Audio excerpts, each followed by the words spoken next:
بسم الله الرحمن الرحيم الحمد لله رب العالمين الرحمن الرحيم مالك يوم الدين إياك نعبد وإياك نستعين اهدنا الصراط المستقيم صراط الذين أنعمت عليهم غير المكتوب عليهم ولا الضالين آمين.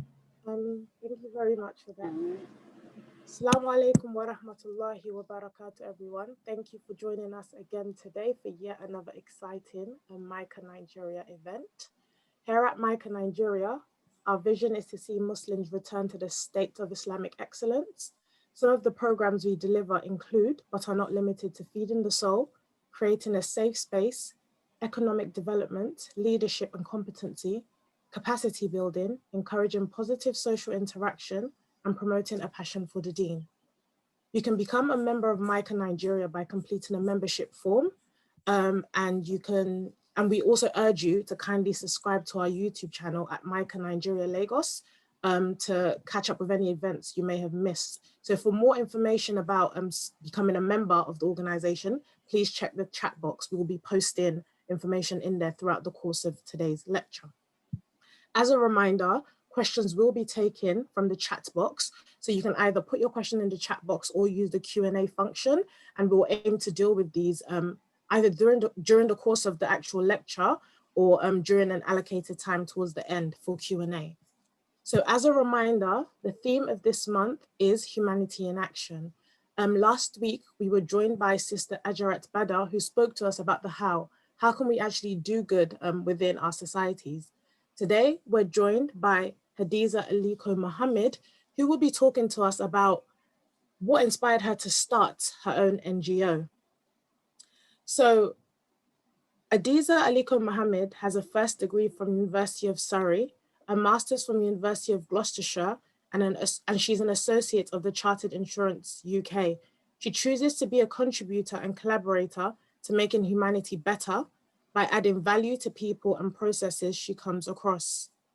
She has 3 decades of experience in management and leadership, operating in the turbulent Nigerian business environment. She was the first and only female managing director of Turner's Building Products Limited, a manufacturing company established in 1965, where she oversaw a revenue base in excess of $3 million. She is the founder of House of Recovery, a youth-based association that envisions being at the forefront of creating lasting solutions in addiction for a drug-free society. She is also a partner at C. Clare Consulting Kaduna, a technical partner on substance abuse and a technical partner on substance abuse to Jamia Matan Arawa.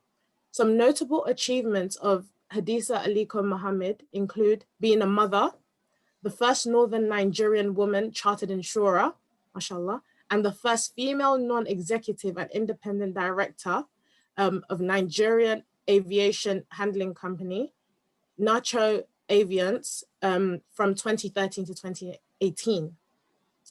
She was also a founding judge on The Pitch, a program where angel investors select, fund, and mentor young entrepreneurs in Kaduna. And she's also a mentor at the Tony Elumelu Entrepreneurship Program since 2016. MashaAllah. Thank you so much for joining us today, Hajia Hadiza. We're really looking forward to this talk. So I'd like to start by asking you to tell us a bit more about yourself. Assalamu alaikum wa rahmatullahi wa barakatuh. Good afternoon, all. Thank you for inviting me and having me. My name is Hadiza Aliko Mohammed. I started my education, primary school in Kaduna, and then I went to Queen's College in Lagos. After that, I went to a 6th form school in a little village in Reading called Burfield Common. Then I went on to my first degree, as you said, from the University of Surrey. I studied business studies and administration. After that, I came home for my youth corps, And I wanted to go in, to get some kind of professional qualification. I was that child that didn't know what I actually wanted to study. I mean, some people knew they wanted to be lawyers, or they wanted to be, doctors, but I didn't. And when it was time, I spoke with my dad, and he said, "How about insurance?" So I said, "Oh, well, okay."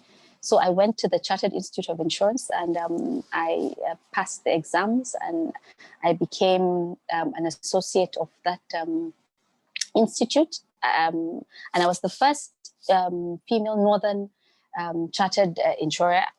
After that, I came home and started working. I joined a company called IGI. I was one of the pioneer staff there, and we introduced medical insurance to the Nigerian market. After that, I left IGI and had to go back to Kaduna to help run a family business, which I did for about 20 years. So it was after I left that I now was looking for something to do that I loved. I had worked, I had jobs, but I kept on praying that, I want to find something that I loved to do and then to get paid for it. I had read about, people that were lucky, to do that. I had come across, individuals that, were passionate about what they did in life. So I kept on praying, that I would one day, find what it was that, appealed to me and what it is that I love to do. And, so being paid would be a bonus.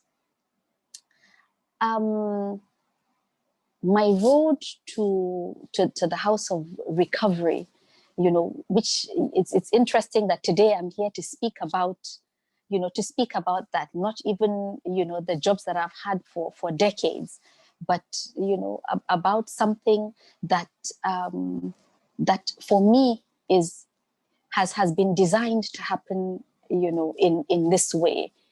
Going into, well, I would say a medical field, for somebody who's even afraid of hospitals, afraid of, seeing blood, and to be, in a space, that has a lot to do with, biology is quite interesting.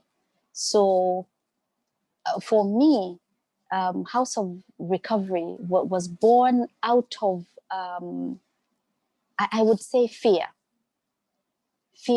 that as a mother, I used to stay awake at night, thinking about what is happening, with so many young people when it comes to, substances and abuse. But that fear was deep down. My why for going into this is because of a very close family member who had been abusing substances for a very, very long time. And I was one of those that was, so judgmental. I didn't even know how judgmental I was until I went, into the space proper.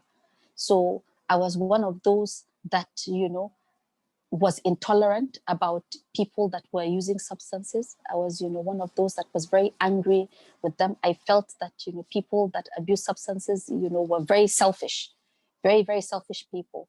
For, the little pleasure that they were going to gain, everybody's life around them, was affected. And it doesn't even, you don't even have to be related to a substance, abuser to be at the receiving end of whatever, consequences of that use was. So I kept my distance from them, and especially those that were not, close to me. So having a family member, obviously there's so much distance that you can keep. And, this is somebody that, even, okay, I choose to ignore the person, but there was just no way I could continue to close my eyes to the fact that, this whatever it was that he was doing was, affecting all of us. And having a conversation with other family members, I just, said to myself, I asked myself the question, so if this was your biological child, would you be waiting for somebody else to come and help that person? Would you now go out and be looking for somebody else to make that difference? And I asked myself, I said, why not you? Why not me? Why can't I be a part of that solution? Why can't I be that person to help? And, I answered myself, why not? So I made that decision, to go, and find out more as much as I could, and find out how I could offer any kind of help, because I knew that I just totally didn't have, the requisite, skills or the experience to be able to I didn't even know where to begin. I was very prejudiced, I was very biased, and that, I knew would not allow me to offer, whatever support it was that I needed to. So I started my research, looking at, okay, so where do I even go in? Obviously, I'm not going to go into psychiatry, because that will take a long time. I would have to, I'm as I said, I'm scared of hospitals. I didn't want to do that. I didn't want to become a doctor. Then I looked at, other options. And as I was going, along, I came across counseling. And then I thought, okay, so perhaps, this would be the opening for me. This family member had been into rehab several times. So he would go in as an inpatient, spend a couple of months, get weaned off the substances, his brain would begin to heal, and then they would discharge him. And then he would come back to the same environment, to the same circumstances, to the same triggers. And obviously, relapse was just inevitable. And research also shows that, 7 out of 10 people that go in for rehab actually, have a relapse. So the relapse of a person that is in recovery is expected and it's part of the journey. But I didn't know that at that time. So I felt, okay, so counseling would allow me to help these people to be able to explore their thoughts and their feelings that give rise to these behaviors. For us, to be able to look at it, together, for them to come to a realization that, okay, so what was the root cause? What was it in the first place that made them, start abusing substances? So it's different things for different people. And as I went along, I understood that. For them to also be able to understand, what their triggers are. So is it when they see something? Is it when they hear something? Is it when they're in a particular place? So having this information also was helping equip them to be able to cope, for them to know what to do if they found themselves, in a situation where their cravings, started to become very, very powerful. And I thought, okay, right, so this is it. So this is counseling. So this is where there's a gap. Many people come out from rehab, and then, they fall back, into the same pattern. So I now registered. I registered with the Institute of Counselling in Scotland for a certificate in addiction counselling. And as I was doing, that course, I mean, the lowest grade I had was a B plus actually. So, that was fantastic. I loved what I was doing, and I was learning so much. And the first thing that I think, the most important thing that I got to learn was to suspend judgment. That I think is one of the most, the single most powerful things that I learned, that I have used in other aspects of my life, apart from just, working in this space. So suspend judgment. For me to be able to listen to people, for me to be able to create that warm, trusting space to allow them to become, vulnerable, to be able to say their mind, to be able to say things that perhaps, they wouldn't dare say with anybody else because of the fear of judgment. So counseling just, for me, that was it. And I was confronted, with my own prejudices. I was forced to also grow in many areas in my own life. So as I was learning, you know, the intention was to learn to help others, but I eventually, you know, learned to also help myself.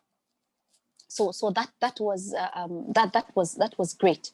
And after I had finished, you know, the course on addiction counseling, the institute, you know, was so they were so gracious because of the interaction that I had with them. They were so gracious to offer me 4 slots, you know, for my association, you know, to come and study general counseling as well. So, you know, a course that costs a couple of £100, you know, per person. They gave me four free slots, and you know, at some point, they had to, the person that was you know, in charge at the institute, I didn't even realize that he was physically challenged, and I invited him to Nigeria to now say, you know, please come, you know, we're going to have the first addiction conference, you know, in Kaduna. And that was when he said to me, you know, Hadiza, thank you very much for your invitation, but I am unable to travel. So with those 4 slots, again, you know, I went in, I took one of the slots, and I also became certified in general counseling. So this happened in 2013, 2014. So my why really was to be able to help, you know, my family member, and to be able to help, you know, other people. I mean, that was the intent. But then I realized that, you know, if I was ready to offer this support to whoever needed it. And I didn't realize, you know, how many people actually, you know, addicts and non-addicts, or people in recovery, as you know, we call them, that need to find, you know, somebody to be able to listen to them, for them, you know, to be able to be free to explore what it is that is happening in their lives that gets them to this point. And as an offshoot, you know, of this, I was able to have now different programs come in. From just addiction counseling, we've now got something called living testimonies. And this is what people that are in recovery, because addiction is a medical condition, and I didn't know that. When I realized that, you know, this is something that some people actually inherit. And for those who inherit those genes, there is a higher probability that they can go on to develop addiction. Just like people have high blood pressure, people have diabetes, you know, and family members, if you come from that family, the probability of you developing those is much higher. It doesn't mean that you will definitely go ahead to do so, but you know that there's a higher probability. And if you have that information, then you would be able to protect, you know, yourself, where you know, your peers are able to experiment and get away with it. For those who have those genes, perhaps, you know, the trial of just that once may get them, you know, hooked. So the more information I got, the more information I felt compelled that I had to share this information. So from counseling, we then moved also into creating awareness, because when you look at counseling, it is mostly people that have actually become addicted, that at some point, you know, come in for counseling. So and the costs of treatment for people who are addicted is so much more. And I'm not talking about just the financial costs, but, you know, the costs in terms of, you know, the damage to themselves, the damage to their relationships. So we felt that it's better to prevent. It's cheaper to prevent. So we also incorporated, you know, prevention into what it is that we're doing, sharing information, as much information as possible with everybody, you know, to be able to know, so this is what it is. This is how you can, you know, fall into it. Some people become addicted to substances because they didn't even know that the substance they were using was addictive. some people didn't even intend to become addicted. I've met, you know, people that said to me, look, we had exams and, you know, we needed to sleep, and somebody said, you know, try this, you'd get a bit of sleep. And he tried it, he got, you know, a bit of sleep that night, and the next night he tried it again, and before he knew it, you know, he was hooked. There are women that come to me and say, you know, I just wanted to get some sleep. Okay, so somebody said, you know, a tablet of Valium and you'd be okay. And, you know, so this is how it happens. But we realize with information, you can make informed decisions, and you'll be able to say no, you know, when you're confronted with that. And we got to know that peer pressure is the largest, you know, cause or reason why people go into addiction. You have a group of friends that you like, you get along with, and one person starts using and they introduce others, you know, to do so. So I go back again, you know, to my family member. I only learned how early he started a few years ago, you know. So from the age of 13, he was using. And even though I'd like to be able to tell listeners that, you know, okay, so when I went into this space, I helped him and he's okay now. The reality is no, you know, he's getting to 40 and he is still, you know, he's still using. So addiction is a condition. It is a disease of the brain.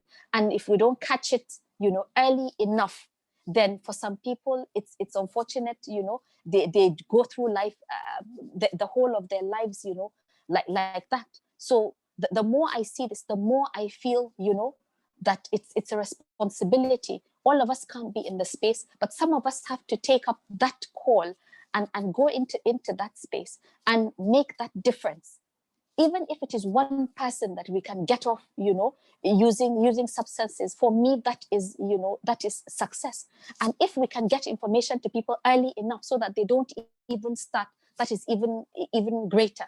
So this is my why, you know, driven by fear that you know, if we don't do something, it has already overwhelmed us. Unfortunately, it has overwhelmed us. And I make bold to say that there isn't any household that does not have somebody who is, you know, under the influence of some kind of addiction. And with the knowledge, you know, about addiction, I know it goes beyond substances, you know. So there is a process addiction as well. People are addicted to the internet. People are addicted, you know, to pornography. There's you can be addicted to absolutely anything, because if you do something consistently over a long period of time and it becomes compulsive and obsessive, then whether it's a substance, whether it's a process, you know, that is addiction. You get to the point where you can't help yourself. You get to the point that you know that this is destroying me, it's destroying my life, it's destroying the lives of the people, you know, around me, but you're helpless, you can't stop it. The part of your brain that tells you, you know, to stop, the part of your brain that is rational now shrinks and isn't there anymore to serve you. So you are now, you know, going with the part of your brain that is the feeling part, and it is always seeking for that pleasure. So if it is in a substance, it will keep on craving for that substance, and you keep on taking, you know, higher and higher and higher quantities, chasing after that initial high. So your body, you know, grows to tolerate larger quantities, and that high you're looking for, you know, you never get it. I have, you know, in this work that I'm doing, I have come across, you know, so many people, men, women, you know, boys, girls, young, you know, old. Addiction is no respecter of anything, Muslim, you know, non-Muslim, wealthy, not wealthy. So it's there, it's real. And for me, you know, I think that going into this space has allowed me to be able to find, you know, what it is that I love doing. And I found that, you know, being able to make that difference in somebody's life, being able to give them the gift of active listening, of being present with them when they're speaking, the gift of, you know, empathetic listening, trying to understand where it is that they're coming from, you know, listening without judgment, so that they begin to find themselves, you know, again. This is something that I love to do, and it has moved on now you know, to encompass not just addiction counseling, but, you know, premarital counseling. How did we get to that? We did a little study, you know, in Kaduna. This is where we're based, because we were trying to find out why all of a sudden, you know, there are more and more girls and women, you know, becoming addicts. So we decided we did a little questionnaire. And one of the things that we found out was that most of these girls or women, you know, are introduced to this, you know, by their boyfriends or their husbands. And a lot of them also had issues within the marriage.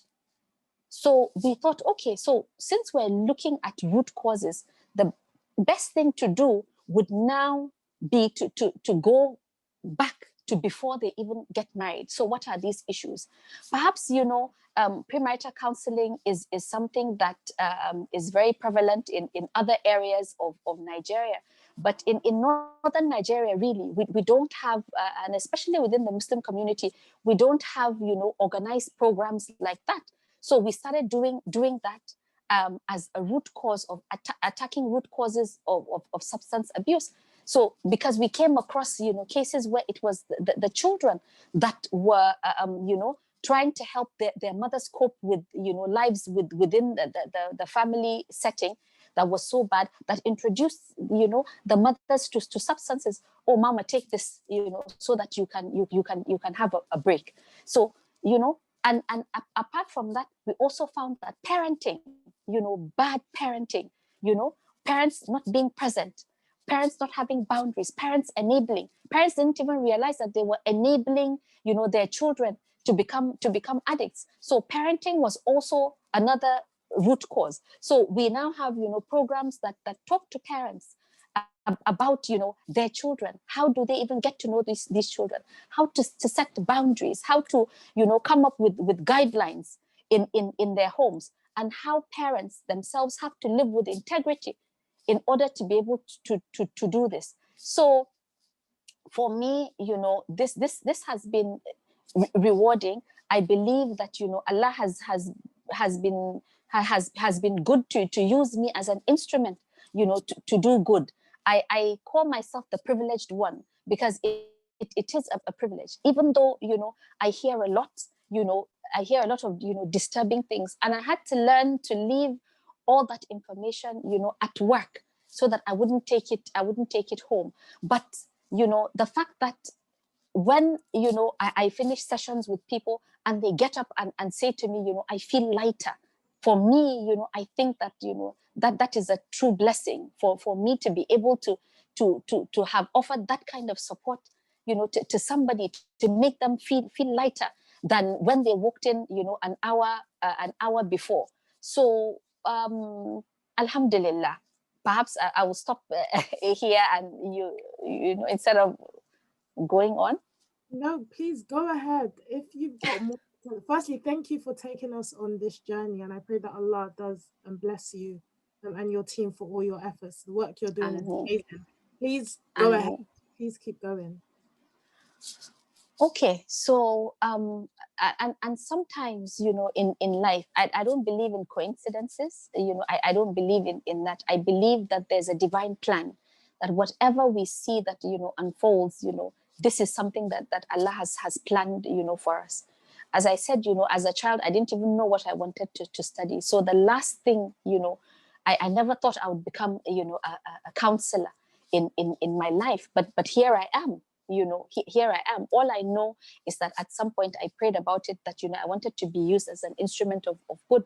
And so, you know, my statement, you know, my purpose, you know, is that, you know, I want to add value, to be a contributor and collaborator, to adding value, you know, to people and processes that I come across. So it doesn't even have to be in a formal way. It could be, you know, and a lot of times it is in an informal way. And sometimes, you know, people just call me, you know, and say, okay, so I've spoken with so and so, and they said, you know, I should call you.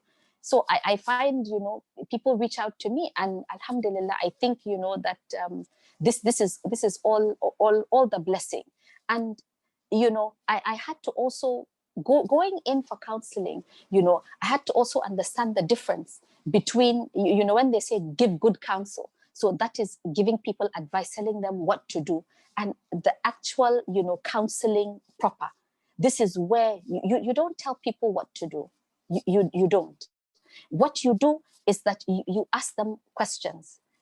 By asking questions, whatever answers that they give you, you guide them towards coming to a realization of what is happening in their own lives.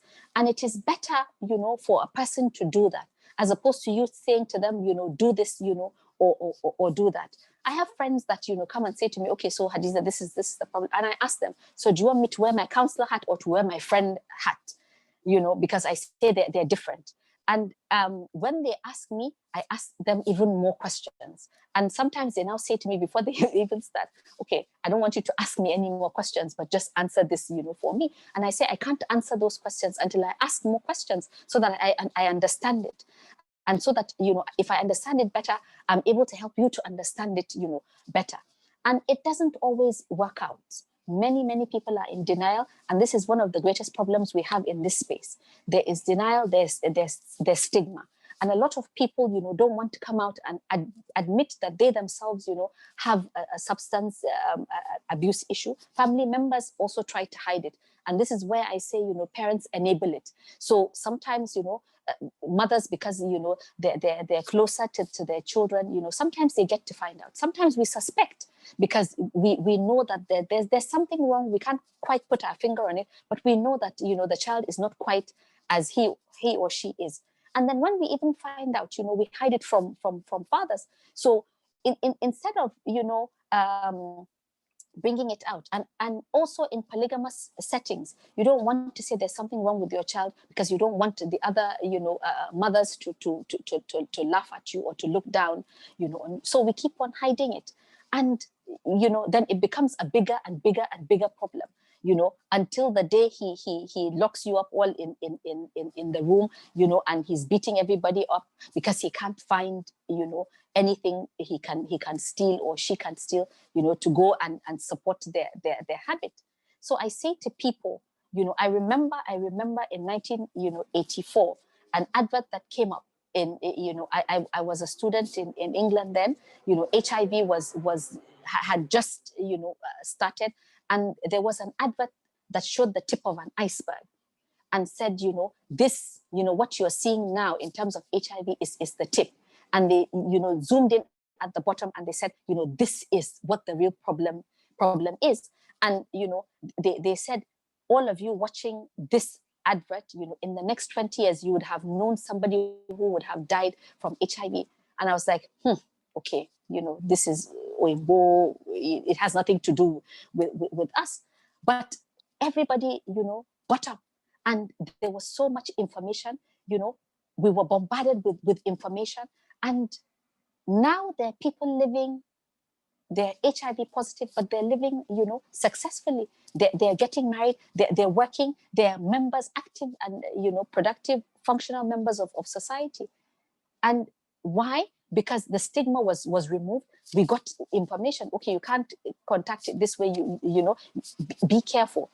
This, I believe, is something that we need to do with substance abuse.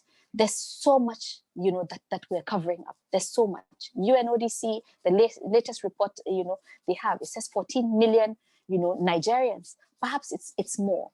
You're looking at 1 in 4 women abusing substances, now, and the figures are growing. Nigeria used to be, a transit camp for substances. It would go through Nigeria and leave, to other countries. But now when it comes, Nigeria is the destination. Nigeria is the destination. So there isn't any kind of substance that, you are abusing, that you want to buy, that you cannot buy. And you can think about anything and everything. And as I said, anything can be a substance of abuse. And this is what, we need to know. It doesn't have to be, crack cocaine. It doesn't have to be alcohol. There's so many things that, people are mixing now and using, to get high, because the ones I've mentioned, earlier are probably more expensive than, household items that are, that are available. So education, very, very important. It is for us to know so that we can make informed decisions. And it is not too early to begin to speak, to children about it. When I make presentations, I have a video of an 18-month-old Indonesian, baby who is addicted to nicotine, smoking 70 cigarettes a day. And he was introduced to this by his father. And if you watch the video, he would chain smoke. He was smoking one, and before the one finished, he was lighting up the next one. And then afterwards, they would give him his bottle, and he would sit down.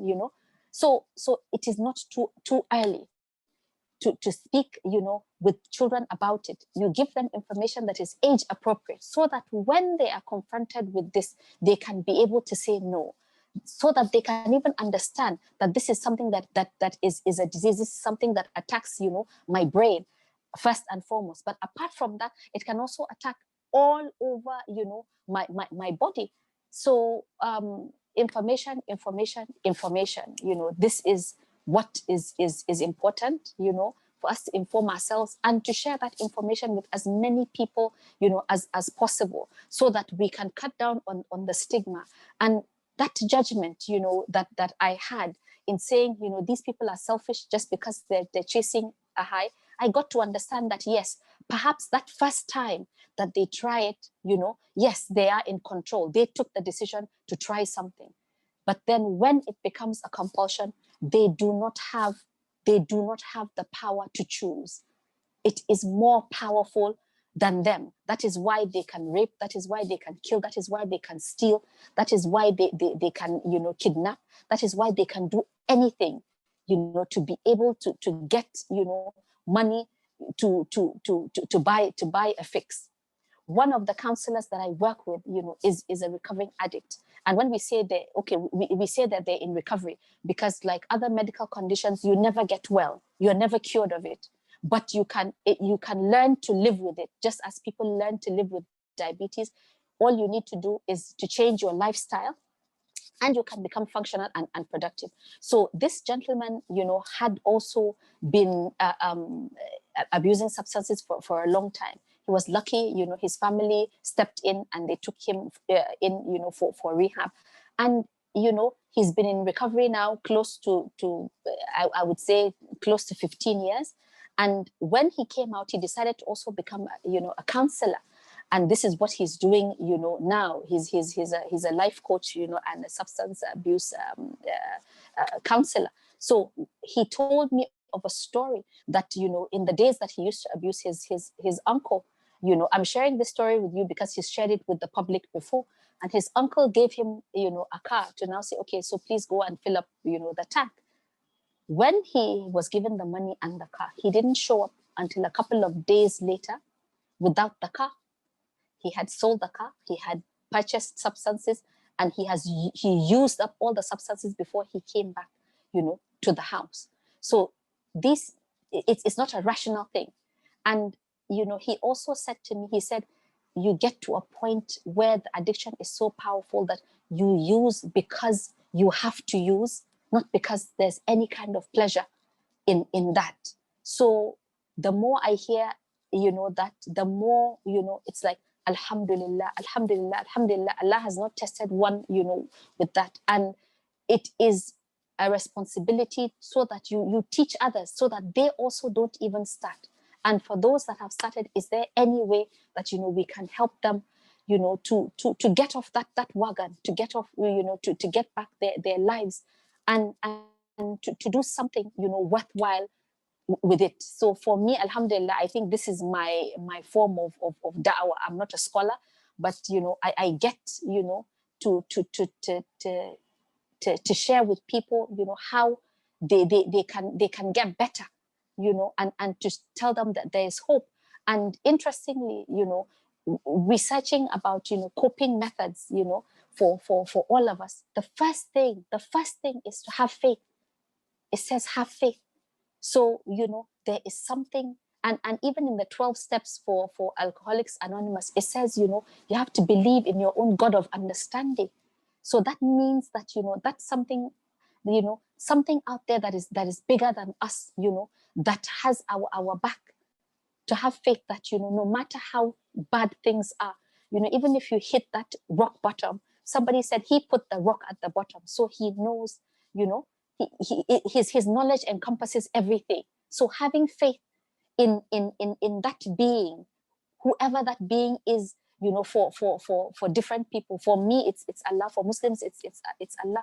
Having faith in even yourself that you are able, you know, to get over this thing. Then having faith in people, that there are people out there that are willing to support you, you know, to do that is very, very important, you know. So I like, you know, to give people tips to take away, so that when things happen, because life is difficult, no matter what anybody says, life is difficult. And for some people, it is a coping strategy.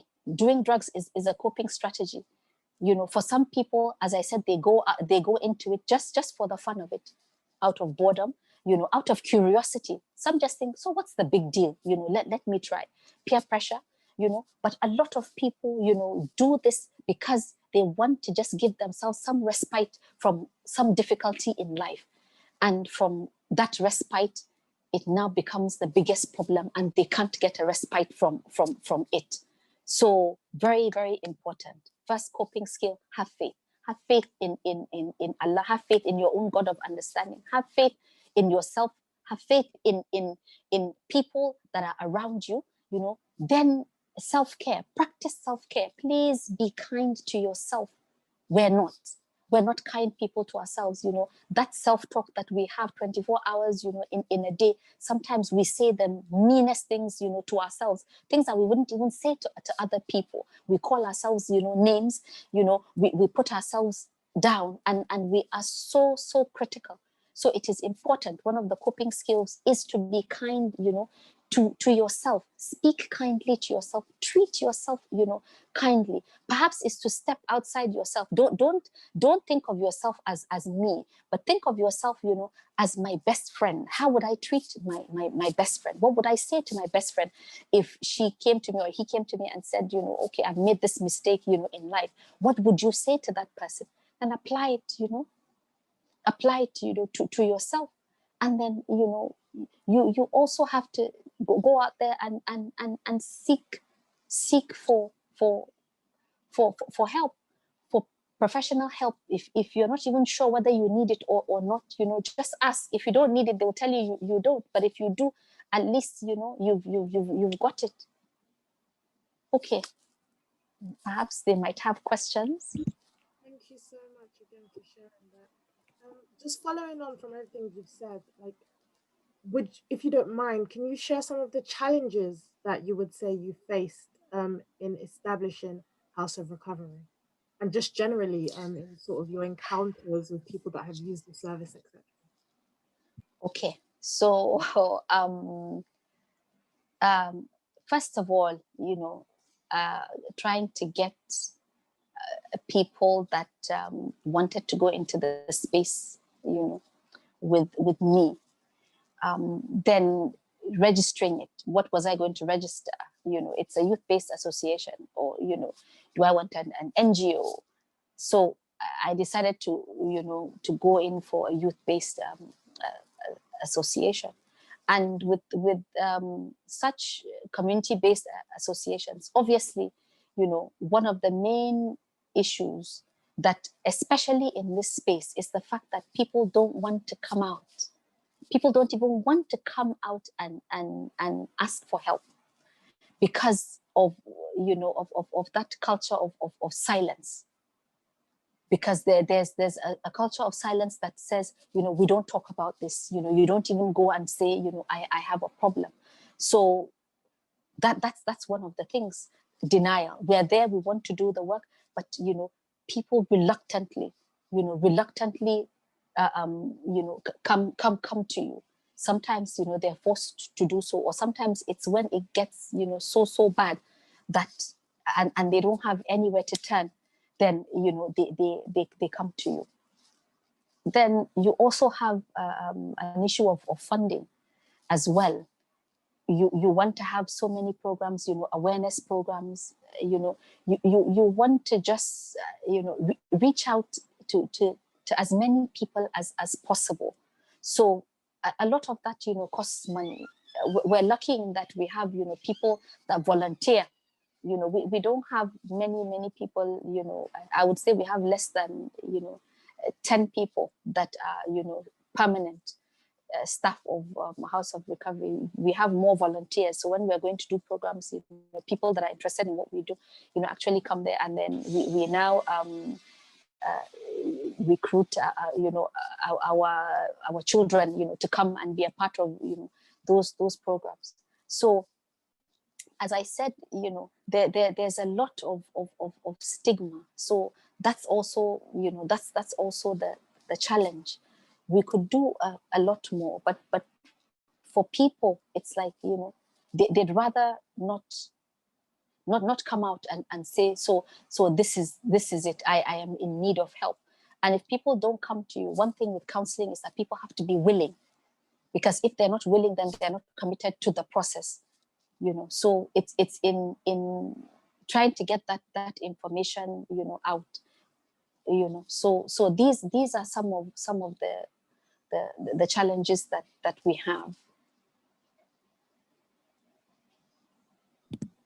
Thank you for sharing. There's a question from one of the panelists. Okay. And it says, essentially, what tips can you give to kith and kin, the people who are trying to support a victim? Okay. Having it's having an addict in the family, or even as a friend, is the most emotionally draining thing you can imagine. And the people that are in that position, would attest to that, because there are people that are not in, if I say in their right senses, I don't mean that in any derogatory way, but there are people that, when they speak, you're not sure whether they're telling you the truth or not. You can't, trust them, to do the right thing, or around anything in your home. They can pick it up, they can sell it. For those that keep on going into rehab and coming out, it's also financially draining.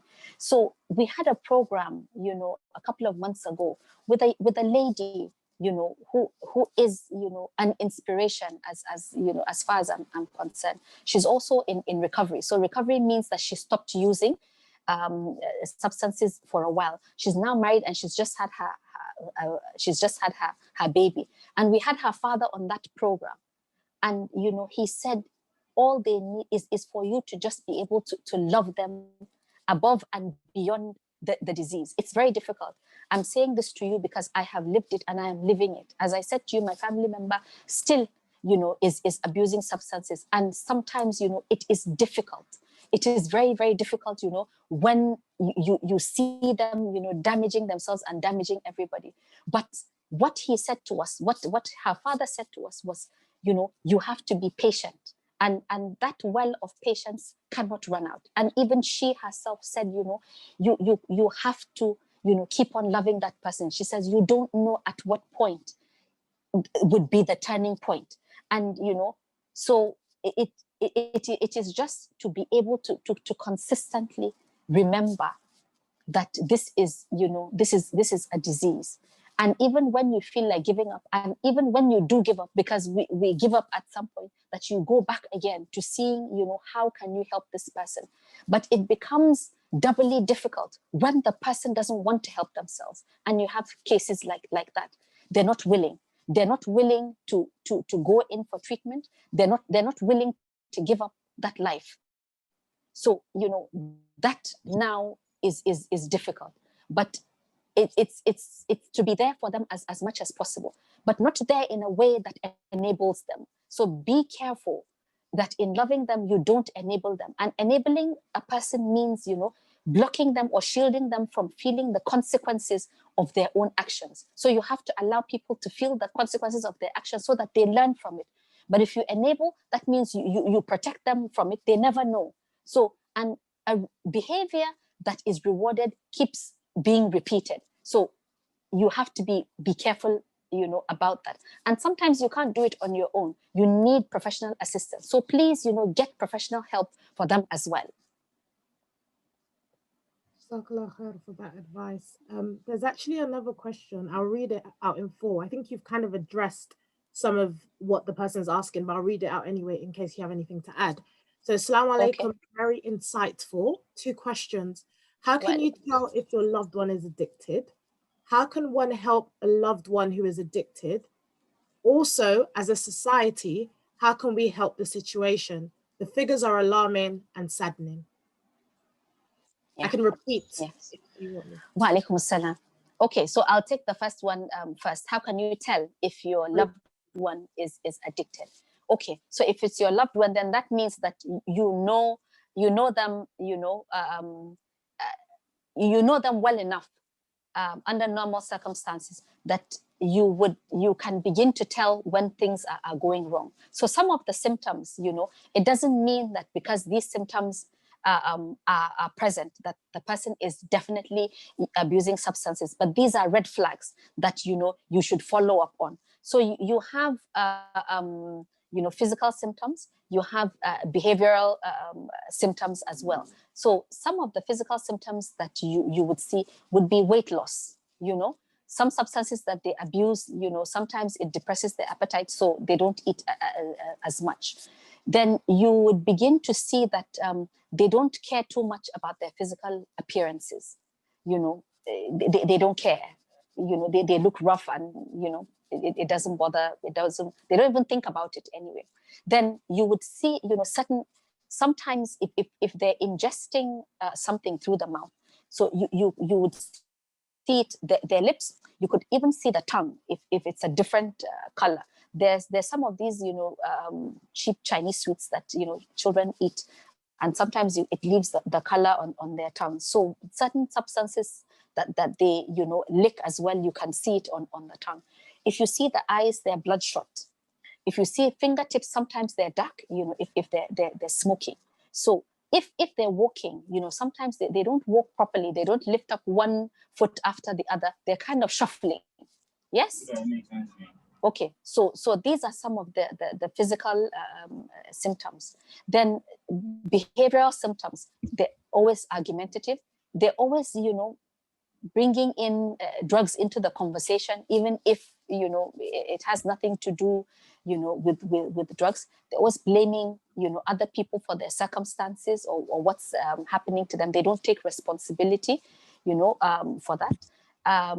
They're always quite secretive. Sometimes, they find places where they can abuse substances. So, they're behind closed doors. Sometimes they spend too much time, in their rooms. And especially, not just substances, but with porn addiction as well. So, they have to find somewhere private where they'll be able to indulge in their addiction. So these are things that, you would watch out for. So if you know a person normally, when they start, behaving different from what is normal, because it's different for different people, then the red flags, go up. So these are some of the signs that, there is something going on there. And well, finding substances in their rooms or in their bags, that is also a sign that there's something, something going on. So those are, things that may tell you a person is using it. So the second question, I think, is, so what do you do? Yes, what do you do? Yes, what do you do? Sometimes, you sit the person down and you can say, it seems as if, I feel as if there's something going on, with you. What is, how can I help? A lot of the times they'll try to dodge, and no, there's nothing, or whatever. And if you don't have that relationship anyway, where they would normally come and speak to you, or if they know that you're going to judge them, yes, then they won't tell you. So it is very important that if this is a child or even an older person, that there is that go-to person that each of us has in life. Somebody that, as I said, creates a warm and trusting space for us to be able to offload. So it's very, very important. So if they won't even talk to you, perhaps there's somebody else that they would encourage them to say whatever the issues are, to that person. And if there's no such person, you can find a counselor anyway. So it's just, to get them to open up and talk about it. And when they do, as I said, it depends on what level of use they're at. Some have just started using, and it will be easier for them to stop. Some have been using and have already have a tolerance. As I said, your body has built up a tolerance, so you can use large quantities, of substances. And they're still okay. There's still people we call functional addicts. They still go to work and they come back, but they're still abusing substances. So depending on the level of use, then you would need the right professional. When it gets to a point that they need to go into rehab, then certainly doctors need to step in, because for you to be weaned off has to be medically supervised. Because when they go into withdrawal, that's when they haven't used the substance for a couple of days. I mean, when you see them, it's quite pitiful.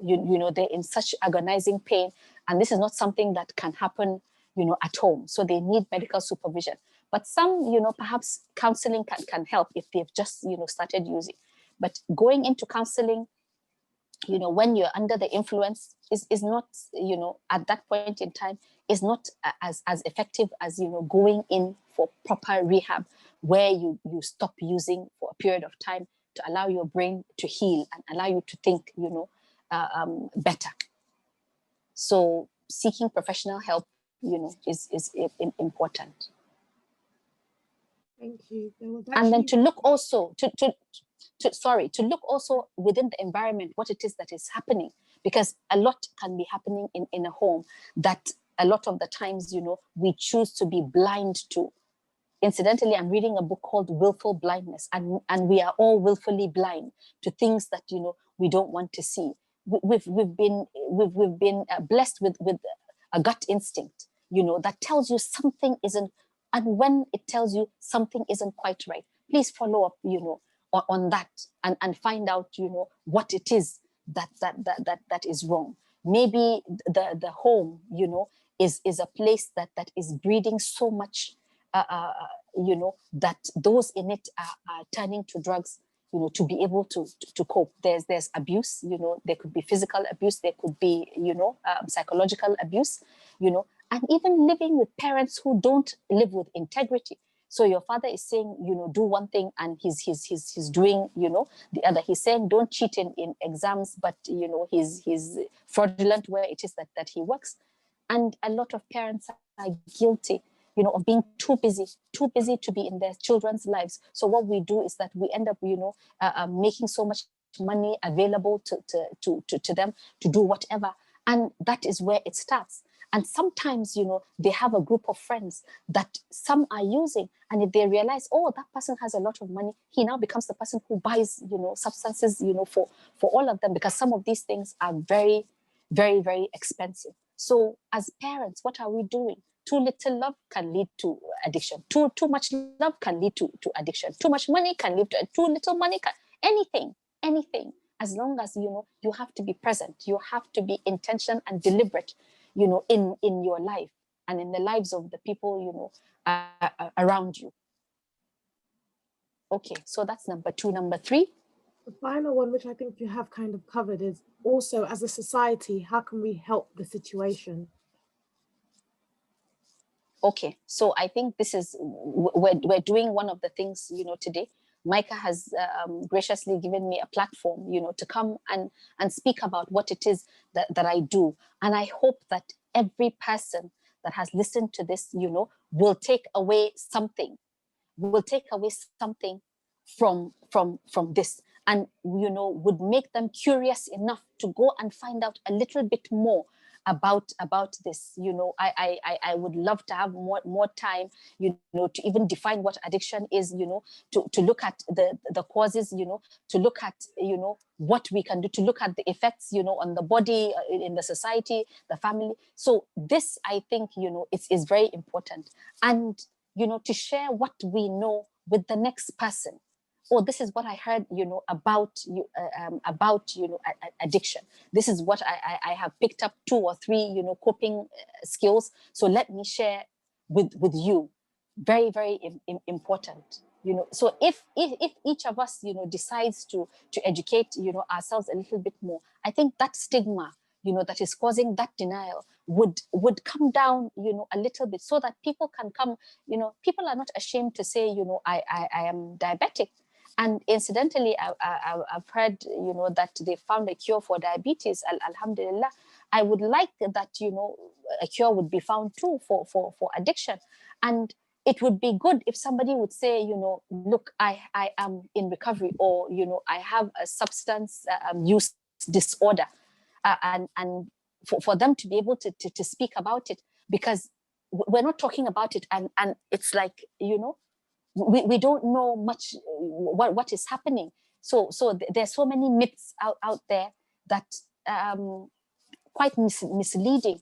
So I think, you know, the more that we're able to share that information, the more that we're able to support, you know, programs. So we go out to schools and speak. So I don't mind, you know, people inviting me, you know, to go to schools and speak, to go anywhere, to workplaces, anywhere, because you have there's no typical looking addict. And as I said, with HIV, you know, they had an advert that had a mirror. So when you looked at it, they just said that, you know, the person looking in this mirror is, you know, is it looks typically like an addict. So it could be anybody. And we don't know what happens to us in life. There are many defining events, you know, many defining events. And I think for my family member, it was when he lost, you know, his mother at the age of 13. So that was the defining event. That was when, you know, he lost his way. And you know, he wasn't helped at that time. So things happen to us.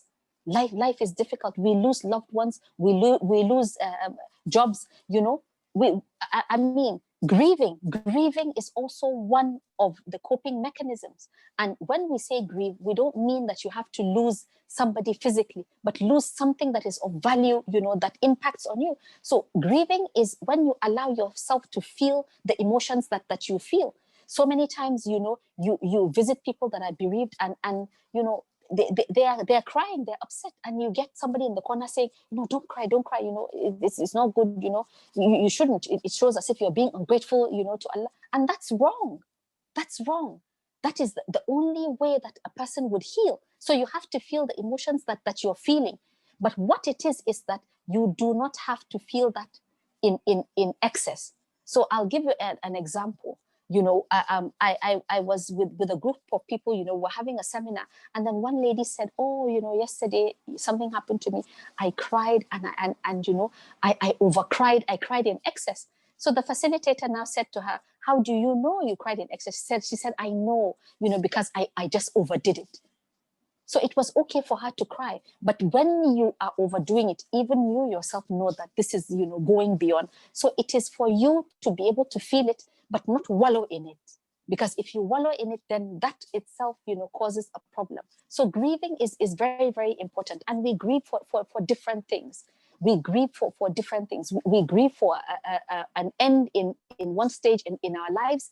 We grieve for material, you know, things. We grieve, you know, for people. So grieving is one of the coping skills. Please allow yourself to feel what you feel. Validate yourself and say, okay, I feel angry, feel the anger and let it go. I feel sad, feel the sadness and let it go. I feel, you know, feel it. Because when you suppress feelings, that is when, you know, they grow and then when they blow up, it becomes a crisis. Thank you very much for that detailed answer. I really hope that the attendee is satisfied with that. Thank you. We'll take one more question. Can procrastination be an addiction? And how can one fight addiction to procrastination over everything? I wouldn't know if you would say procrastination is an addiction, but perhaps if it falls within the definition, you know, that I gave, when you do something consistently over a long period of time and it becomes compulsive and you keep on doing it irrespective of, you know, despite you knowing that it has a negative impact on you, that is addiction. So perhaps yes, it, you know, it can be called a form of addiction. So why do we procrastinate? Why? I think, one, it's because whatever it is that we are going to do, perhaps we're not convinced of what it is that we need to do. So we keep on putting it off. Two, perhaps we are not equipped to do that thing. So we know that, we don't have the skills and we may do it badly. So we decide to keep on putting it off. Then three, perhaps we're afraid of the consequences of actually doing that thing. And we don't want those consequences. So we keep on putting it off. And perhaps we're afraid of what, might happen if we even do it well. Because some people say that we're even more afraid of success than we are of failure. So with procrastination, I came across some information, which I have written down as a list, and I have pasted, on the wall, in my room, that I get to read, every day about, procrastination. So the first thing that you need to do is you just, just do something, whether it is good or bad, because sometimes perfectionists also have a problem with procrastination because they want to do it excellently. Yes, we're encouraged as Muslims, whatever we want to do it excellently, but just start it and focus, on the more positive emotions. So what happens with a task is that when we begin to do it, there is a discomfort, that we don't want to go through. What you need to do is to bear that discomfort for just a little bit longer, than normal. Get over that discomfort and just do the task in little bits. You don't have to do the whole thing. Break it down into little bits, then choose the part that is easiest for you to do. Choose the part that you are best suited, best skilled up to do. Yes. Then as you begin to do it, believe me, the motivation comes. And for the parts of that task that you are not equipped to do, please go out and ask somebody who knows how to do it to teach you, to do it. So these are the ways, to get over procrastination. And it's just in doing it. I know it sounds, easier said than done, but that is just the only way to break free from it. So I also learned about the 5-second rule. So when you think of doing something, do it within the next 5 seconds. And that is also a killer of procrastination. Yes, you've also got the 5 minutes rule. So look at 5-5-5. So if I've got to do something, I should do it. Is it something that I can do straight away? Okay, so within the next 5 minutes, I should do it. And research has also shown that if you have a task and you do not do it, if you decide to do something and you don't do it within 48 hours, the probability of you not doing it at all is very high. So hold on to the 5-second rule, the 5-minute rule, the 10-minute rule. As soon as you think about it, do that. And whatever is telling you, I can't, that's negative self-talk. So let's go back to being kind to yourself. I can. And if I need help, I will ask for help. And I don't have to do it perfectly. All I need to do is just start doing it. And then as I go along, it will get better. So ask yourself why you're procrastinating. Do the 5 whys. So, okay, I have to write a book, and I've just been putting it off. So why am I not, writing that book? That's the first why. Because, it's a difficult, task. I have to write maybe about 10, 20 chapters, and oh my God, I have I just don't want to do it. Why don't I want to do it? So keep on asking yourself. When you ask the 5 whys and answer the 5 whys, you get to the root cause of why you're procrastinating. Perhaps you truly don't believe in what it is that you want to do. And if you don't believe in it, then why are you doing it in the first place? So be sincere with yourself, about what it is that you want to do and why you're not doing it. Thank you very much, Hadiza, for that answer. So we're going to close the event now. Thank you so much for joining us today, imparting us with beneficial knowledge. In turn, we pray that Allah continues to bless what you and your organization are doing. And we pray that Ameen. weighs heavily on your scale on the day of Yom Al Qiyamah. Ameen. Can we Ameen. ask you to also make dua for us, please?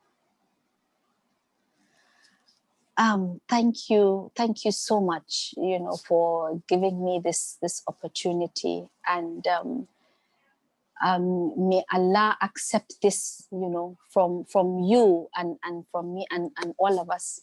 May He accept it as an act of ibadah. May He inspire us, to act from the little that we have heard today. May He continue to illuminate our path and guide our steps. May He continue to bless what it is that we do. May He continue to purify our intentions, so that whatever we do it, to please Him and for His sake. In the name of Allah, the most merciful, the most beneficent.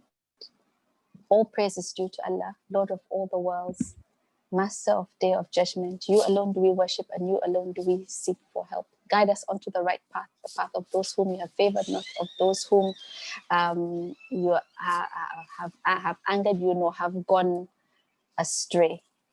ربنا آتنا في الدنيا حسنة وفي الآخرة حسنة وقنا عذاب النار. ربنا لا تزغ قلوبنا بعد إذ هديتنا وهب لنا من لدنك رحمة إنك أنت الوهاب. سبحانك اللهم وبحمدك أشهد أن لا إله إلا أنت أستغفرك وأتوب إليك. السلام عليكم ورحمة الله وبركاته. Walaikum assalam wa rahmatullahi wa barakatuh. Thank you so much, Hadiza. May Allah subhanahu wa ta'ala accept all our du'as. Thank you very much. So all our members, Ameen. thank you so much for joining us again today. If you remember, about 3 weeks ago when we started the theme this month, Brother Jabril Sabah quoted, he said, "Be good even if you don't receive good, not for others' sake, but because Allah loves those who do good." So what we would like to do here at Micah is challenge you as individuals to go out and do good. It's not only about, giving people money. It's also about, like Sister Hadiza said, imparting knowledge. So some of the things you've learned today, go out there and inform people. Share a dua every single day. So let's go out there and be good, and let's be the change we actually want to see in society. So like we said, Micah challenges you to be good and to do good. May Allah subhanahu wa ta'ala accept it from all of us. So next week will be our last week for the theme of humanity in action. So kindly keep an eye out on all our social media platforms for the event. We look forward to seeing you again next week, inshallah. Assalamu alaikum wa rahmatullahi wa barakatuh. Salam.